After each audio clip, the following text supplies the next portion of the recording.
Hi, Mr. Dimon. Hey, how are you? I'm great. Jamie, how are you? Jack Roy here. Nice Jack, to meet good you. to see you too. Thank How you you for your doing? time. We appreciate it. Jim Hockett. you Watch your can step come right around. here. No, it's Where do okay. you want me to sit? Right here, if that's okay. I know I don't have to tell you how to put a microphone on. Time or two. Let me How loop long you this been wire doing this for you. gig?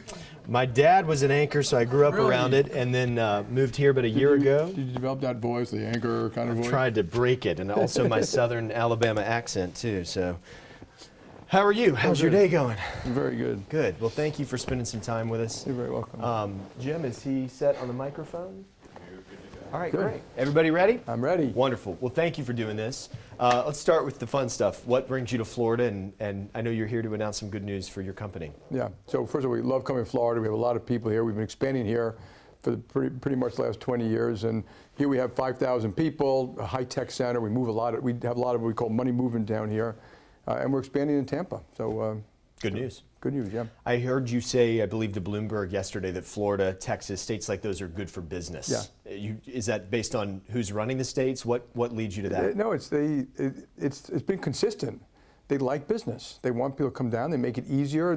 They have taxes that are easier on individuals, sometimes on companies, and getting real estate done and getting things built, and they make it easier.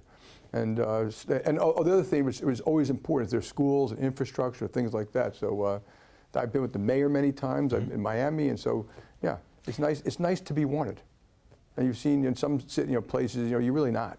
Well, I heard you say yesterday it didn't have to be that way with New York, but Right. you have more employees, I believe, in Texas than you do in New York now, right? Shockingly, the answer is yes to that. Wow. And so, I think the mayor's doing a great job. So it's not a criticism of the mayor. It's just, you saw they turned down the Amazon headquarters. I mean, it's that kind of thing that just. And then, of course, states, everyone's got to compete. Or sometimes think just a company's got to compete. So does a city. And look at what you've done in Tampa. Mm-hmm. The river walk, which I did this morning. The schools, the waterfront, the hotels, the arts and museum, and the sports teams. And when you do that, it becomes a more attractive place. So everyone's got to compete. Cities and states have to compete like everybody else.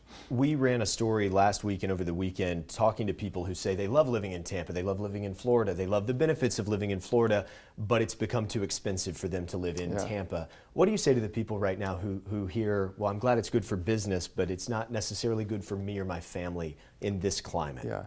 Very hard for me to answer that question. So we hear that everywhere, just about affordable housing, and I do think that's a real issue. It's a very local issue. So I'm not as educated here, but in some places it's the zoning laws, it's real estate taxes. It's different in different places, Sure. and also how they allow building stuff like that. So I can't answer that, but being in an attractive place is a very good thing. In terms of the larger economy, do you think the Fed is doing everything they can? Are they doing too much right now? How do you assess where we sit economically? Look, I think it's easy to cry over spilled milk. It's obvious that they waited too long. And we ended up with too much inflation, but then they moved very quickly to get to what looks like a terminal rate so far. The market thinks would be 5.5% on Fed funds. And I think they did that was wise to move quickly. And I think it's probably wise to wait a little bit. There are lags in monetary policy. There's still a chance, and we don't know, but I give it 50% that it will have to go higher than that. That by the end of the year, inflation won't go down enough. I think it'll still be north of 4%, and the Fed may have to go a little bit higher. Remember, the Fed, what they really want to do is reduce inflation and minimize any damage in the economy. So the worst thing for the economy is stagflation. So, so a mild recession is not bad as an extended period of stagflation. So I'll let them work that through. But we are here to serve our clients regardless. We're a port of safety in the storm. So we'll be here and we'll be expanding here. Obviously, we're a local news station here, so I think about what our viewers will want to hear from you. And so many of them don't watch CNBC. They probably don't get to hear you talk that often, just it's not in their wheelhouse. For the people who hear economists say, for the economy to get better, more people have to be unemployed and things like that, those things are scary to the average Florida family. How do you make them feel better about the economic future while so many are predicting a recession? That's a scary word for a lot of people. Yeah, it is. That's a very good point. So I think, first of all, America is the most prosperous nation we've ever on the planet. That's true today. It was true before. It's going to be true in the future. And we should fight to maintain that prosperity with good policy, good politics, and things like that. Unemployment is the lowest it's ever been since they've been measuring it. And wages are going up at the low end. So at the low end, actually going up faster than inflation. At the high end, they're actually not, which I think is a good thing. I hear a lot of business people complain about wages going below, but I think it's been literally 20 years since they got a real pay raise. So I think that's a good thing. Worrying about the future, it's pretty good today. So I focus a little bit on the pretty good today. Hopefully the Fed can engineer a soft landing of some sort. What about for the people that watch and say, well, it doesn't feel good today when my grocery bill is so high, my rent has gone up, things like that. How do they square hearing you say, well, the economy's doing pretty well? Yeah, well, unemployment. I mean, I think the most important thing is when unemployment go up and people lose their jobs. That's far more devastating than a grocery bill. But I completely understand that. That's why we got to get inflation under control. And it hurts, lower income people more. They are getting the pay raises they need, but it causes huge distortions, and that's why the Fed has to fix it. You made headlines yesterday saying that the war in Ukraine is the biggest threat this country's faced since World War II. It seems to be more polarizing the longer it goes on between people who think we're doing too much or we're not doing enough. Do you think the U.S. is doing all that they should be and can be doing to support Ukraine? And if not, what should the U.S. be doing? Yeah, I think the U.S. has done a very good job coalescing, the whole Western world, by the way, so this isn't just the U.S., to help Ukraine. And I don't want to get involved in what military equipment. I think we need to help Ukraine. It's a very complex situation. And the reason it's so important is because oil, gas, food, migration, how it's affecting trade, how it's affecting our allies, et cetera. And we need to keep the Western allies together. And it goes beyond the war. We need to keep the Western allies together for economic purposes. And the debate you're hearing about, for or against Ukraine, America, stay home. America, the only thing that can keep the world safe for democracy for the next 100 years is American leadership. America needs to lead because it's the only one who can. And we need to do it for ourselves. If we don't do it, this will get worse. You'll have chaos around the world, and it will be on our shores. So I think people should think a little bit broader about what this really means to the United States if we don't get this situation under control, and including around what I call the economic diplomatic side. So it's not just the military side. How do you assess, to that point, relations with China right now, possible Chinese aggression towards Taiwan, and what the U.S. should do if that happens? I know that's a big hypothetical, but where does that relationship stand in your view? It's the most important relationship in the world for the next 100 years. And you always have to remember, America's in a very good position, by the way. We have food, water, and energy, all that we need. We got wonderful neighbors in Canada and Mexico. We got the Atlantic and the Pacific. They've got a very complex geopolitical neighborhood. They don't have enough food, water, and energy. They import 11 million barrels of oil a day.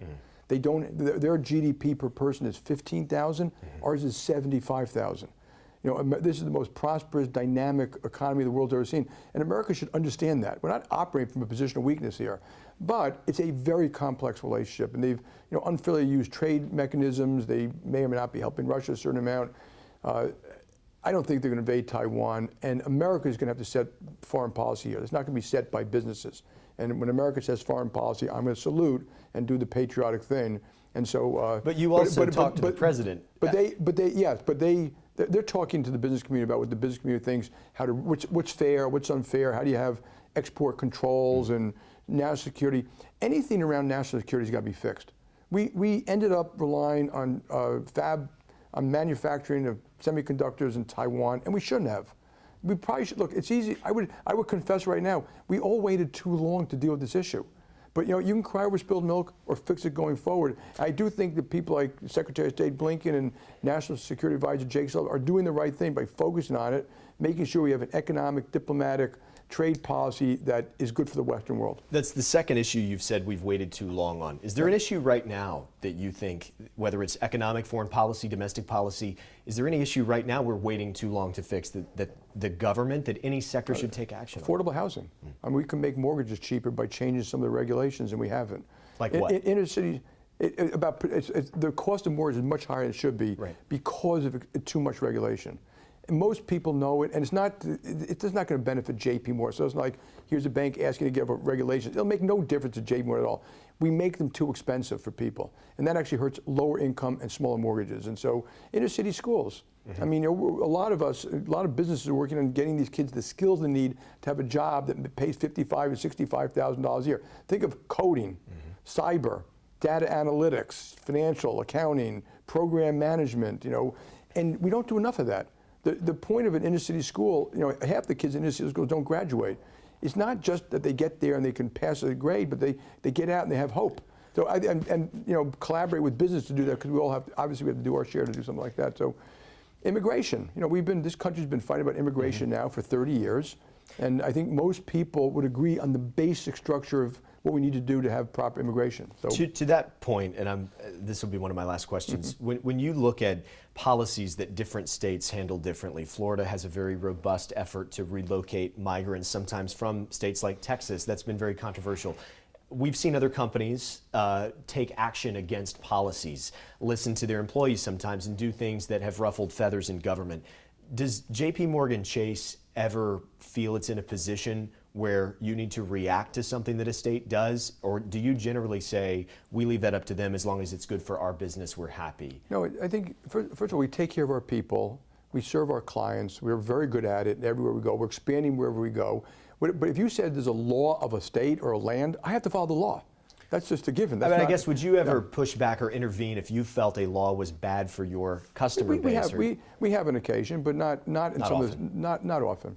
We don't get riled up about all this yelling and screaming in the political specter, in this sector at one point. So we want to be here. We're going to serve the clients here. We're going to take care of our employees here. And like I said, it's been a great state for us. Are you surprised when you see other companies, and I'll say it, but I don't expect you to talk about it, Disney, for example, saying we don't agree with that, and look what's happened with Disney and the governor here lately? I mean, does that surprise you when you see that sort of conflict between companies and government leaders? Not anymore, no. Okay. Yeah. What is your advice to young people in maybe Gen Z or slightly older who look around and think, man, my parents tell me I ought to buy a house, but to your point, it's too expensive. My wages, I feel, are too low. What are they to think of the economy that they are currently living in at a young age? They are being handed the most prosperous nation the world has ever seen.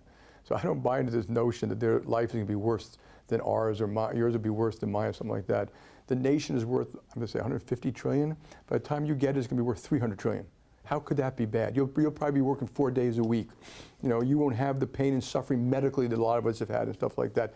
You have unbelievable opportunity. Learn from people, work hard, give a damn about people, take care of your friends and family, take care of yourself. You're going to have a wonderful life. So I just don't buy that pessimism that somehow they're worse off. I heard you, this is my last question, in 2018, I remember you remarking that you might make a better president, or I forget the exact quote. Do you have any political aspirations? I do not. Have you ever? No, not really. Okay. Yeah. Very diplomatic presidential answer, I might note. Great. Thank you for your time. We appreciate it very much. I enjoyed it very much. Thank you. Welcome back to Florida. Thanks you for being here. Great.